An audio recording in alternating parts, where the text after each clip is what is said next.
Assalamualaikum warahmatullahi wabarakatuh. Jumpa lagi dengan saya dalam pelajaran prakarya ya, dengan materi selanjutnya yaitu adalah menuai laba dari limbah kayu. Dimana sebenarnya kalau kita bicara tentang limbah kayu adalah kayu sisa potongan atau bagian berbagai bentuk dan ukuran yang terpaksa harus dikorbankan dalam proses produksinya karena tidak dapat menghasilkan produk atau output ya yang bernilai tinggi dari segi ekonomi dengan tingkat teknologi pengolahan tertentu yang digunakan. Ini adalah salah satu pengertian dari sebuah limbah kayu. Dimana intinya sebenarnya kalau kita lihat dari kata limbah saja ya, barang tersebut sudah bisa dipastikan tidak ada nilainya lagi ya. Namun kalau kita memperhatikan sebuah peluang, sebenarnya masih bisa kita bidik lagi menjadi sebuah lahan usaha baru, yaitu sebagai salah satu bentuk daur ulang yang kayu yang bisa kita manfaatkan untuk menjadi sebuah kerajinan-kerajinan yang memiliki daya jual yang baru. Bukan berarti tinggi ya, karena kalau kita lihat tinggi berarti nilai barang tersebut bisa jauh lebih baik. Oke. Selanjutnya di sini dijelaskan salah satu tantangan dalam pengembangan usaha adalah adanya persaingan pasar. Sebagai kompetitor, seorang usahawan harus memiliki jiwa yang besar untuk mendapat memenangkan pertandingan di dalam kancah berwirausaha. Nah, dalam suatu usaha ada yang bergerak dalam bidang produk dan ada pula yang bergerak dalam bidang jasa. Di sini kita lihat ada sebuah produk usaha ya, membuat sebuah ukiran ya, dengan cara memanfaatkan membuat sisa-sisa kayu yang sudah tidak terpakai menjadi sebuah hasil kerajinan yang mungkin memiliki potensi nilai jual yang tinggi ya. Dan di sini untuk meminimalkan resiko dan mengalokasikan sumber daya investasi dengan bijaksana, wirausaha harus mempertimbangkan berbagai macam faktor, mulai dari yang pertama adalah apakah spesifikasi produk atau jasa baru yang akan dihasilkan memenuhi kebutuhan pelanggan. Nah ini ya, sedangkan untuk kebutuhan pelanggan sendiri ya tergantung nilai yang akan mereka pakai. Bisa jadi nanti barangnya itu bisa digunakan untuk hiasan ya, karena untuk hiasan itu nilainya bisa jadi tak terhingga.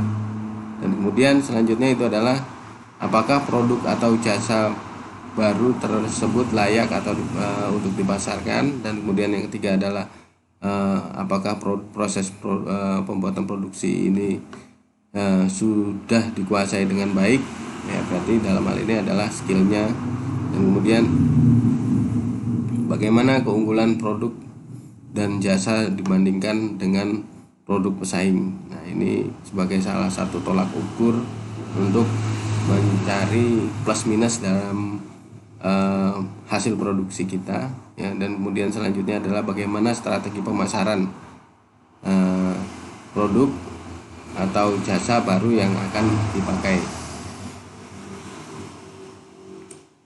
Nah yang pertama kita harus perhatikan itu adalah kreativitas dan jasa yang unggul.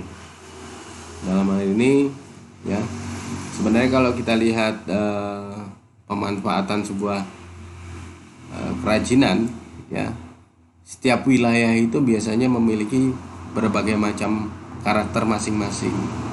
Nah, sehingga untuk membicarakan sebuah karakter ya itu tidak bisa terlalu signifikan, karena ya yang namanya sudah karakter berarti yang harus kita lakukan hanya mengembangkan tanpa menghancurkan karakter dari daerah tersebut. Nah, Dan kemudian di sini harus kita perhatikan itu adalah berbagai macam hal yang mungkin bisa menjadi sebuah kata kunci dalam keberhasilan kewirausahaan kita, yang mulai dari sistematis, kreatif, inovatif, produktif, dan kemudian responsif.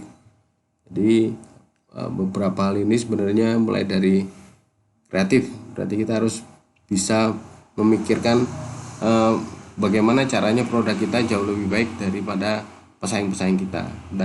Sedangkan inovatif di sini kita harus bisa mencari produk baru, ya kan, bisa mencari produk baru yang tidak sama dengan pesaing kita. Dan kemudian ada produktif, ya, selalu berusaha untuk membuat, ya, dan kemudian responsif jika mendapatkan sebuah kritikan-kritikan terhadap kekurangan dari produk kita sendiri.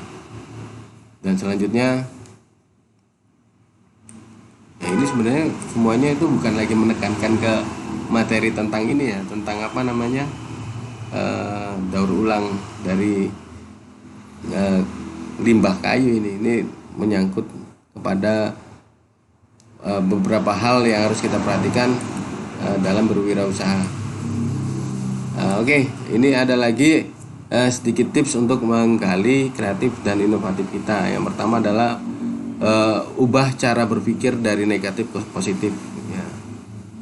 Dalam hal ini kita itu selalu ditekankan untuk berpikir lebih maju, ya, lebih maju. Jadi kalau kita mikir hal-hal yang negatif, otomatis kita selalu memikirkan sesuatu kegagalan atau berbagai macam resiko-resiko yang pernah kita hadapi tanpa berpikir positif untuk mengembangkan, dan mungkin yang paling tidak adalah memperkecil yang namanya resiko. Dan kemudian yang kedua adalah jangan takut untuk mencoba hal baru. Nah, ini sebaiknya kita mempunyai rasa ingin tahu yang tinggi, karena dengan rasa ingin tahu tersebut, maka usaha untuk mencoba hal yang baru akan lebih mudah. Nah, ini karena kita tahu, ya, zaman sekarang ini sudah dilengkapi dengan berbagai macam teknologi, ya, yang mungkin bisa mendukung usaha kita, mulai dari teknologi mesin, ya, atau mungkin teknologi internet. Itu bisa menjadi salah satu hal yang harus kita pelajari juga untuk mengembangkan usaha kita. Dan yang selanjutnya adalah tingkatkan percaya diri. Nah, dalam hal ini syarat ini merupakan syarat wajib. Dengan rasa pede, ya, maka kita akan dapat melakukan hal-hal baru dengan mudah tanpa adanya rasa takut salah atau takut jelek atau mungkin takut gagal, ya. Karena prinsipnya seorang wirausaha itu harus benar-benar berani mengambil resiko, ya, berani berbuat, ya, sehingga kita bisa melakukan sesuatunya dan memikirkan berbagai macam permasalahan-permasalahan di belakangnya nanti. Terus kemudian orang kreatif adalah mereka yang mengalami kegagalan ratusan kali.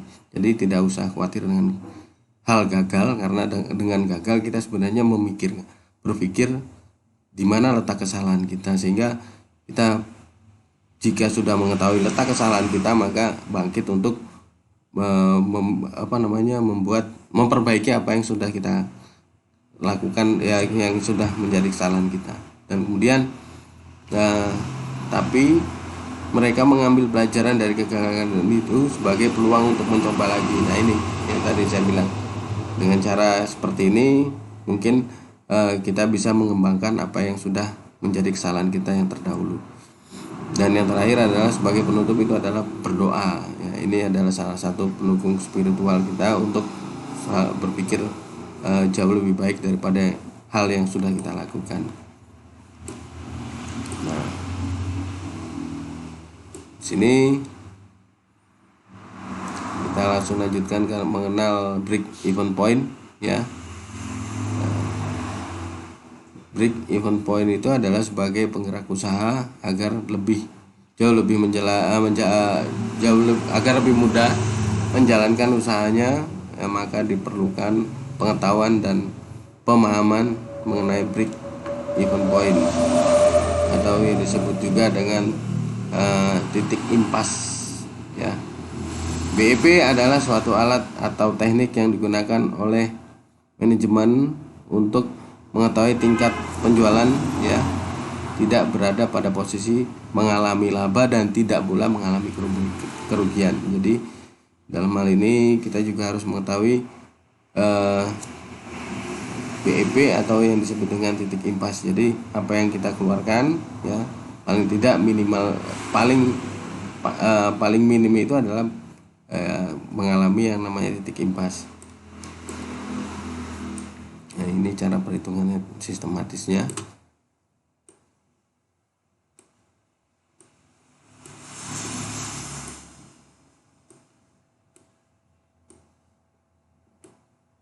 Ya. Oke.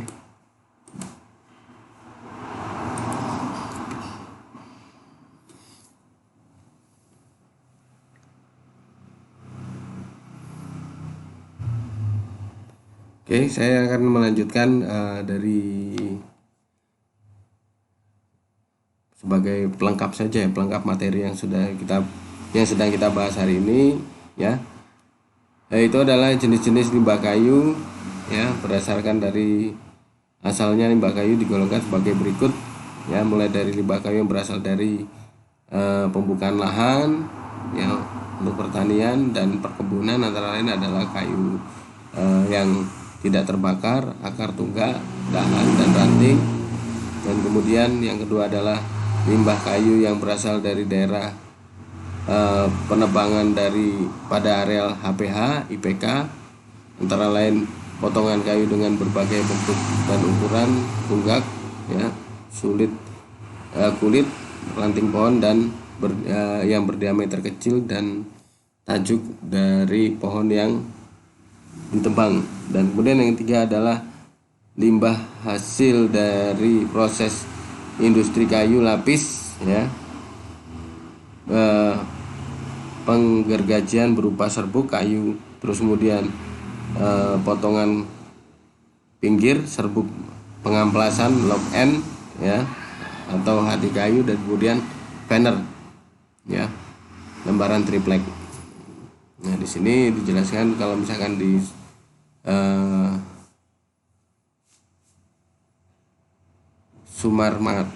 Simarmata dan Haryono tahun 1986 menyatakan bahwa limbah kayu dibedakan menjadi dua golongan. Ada limbah kayu yang terjadi pada kegiatan eksploitasi hutan, ya, berupa pohon yang ditebang terdiri dari batang sampai bebas cabang, ya, tunggak, dan bagian di atas cabang pertama. Dan yang kedua adalah limbah kayu yang berasal dari industri pengolahan kayu, antara lain berupa lembaran banner rusak, lock end, ya, atau kayu penghara yang tidak berkualitas, sisa kupasan, potongan lock, ya, potongan lembar banner, serbuk gergajian, bentuk pengaplasan, ya, sebetan, bahkan potongan ujung dari kayu gergaji dan kulit.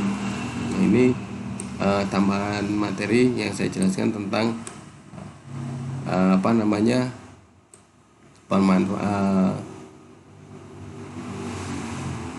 jenis-jenis limbah kayu. Nah, di sini ada sebuah ilustrasi dalam penghitungan, ya, titik impas mulai dari seorang pengusaha bernama Setiawan memiliki perusahaan yang bergerak dalam bidang kerajinan limbah kayu, memiliki produk beragam. Salah satunya adalah teknik batik menggunakan jenis kayu akasia, ya. Total biaya tetapnya atau VC 100 juta, terus kemudian total biaya variabel atau VC 30 juta ya. Terus kemudian harga jual topeng per unit adalah 50.000, kira-kira rumusnya seperti ini ya. FC atau yang disebut dengan biaya tetap ditambah dengan target laba. Nah ini kan target labanya bisa kita hitung unitnya itu dari modalnya 30 dengan penjualan 50, sehingga ditemukan harga selisihnya itu 20.000. Terus kemudian 50 dikurangi 30 ya. Jadi ketemunya 120 juta dibagi 20.000 ya, sehingga ditemukan per unitnya sekitar 6.000 ya. Dan kemudian harga 6.000 ini dikali 30.000, sehingga sebenarnya BEP nya sekitar sekian, sekitar 180 juta ya. Oke. Mungkin sampai di sini dulu pertemuan kita di bab ini. Nanti kita sambung lagi di pertemuan berikutnya. Saya akhiri. Assalamualaikum warahmatullahi wabarakatuh.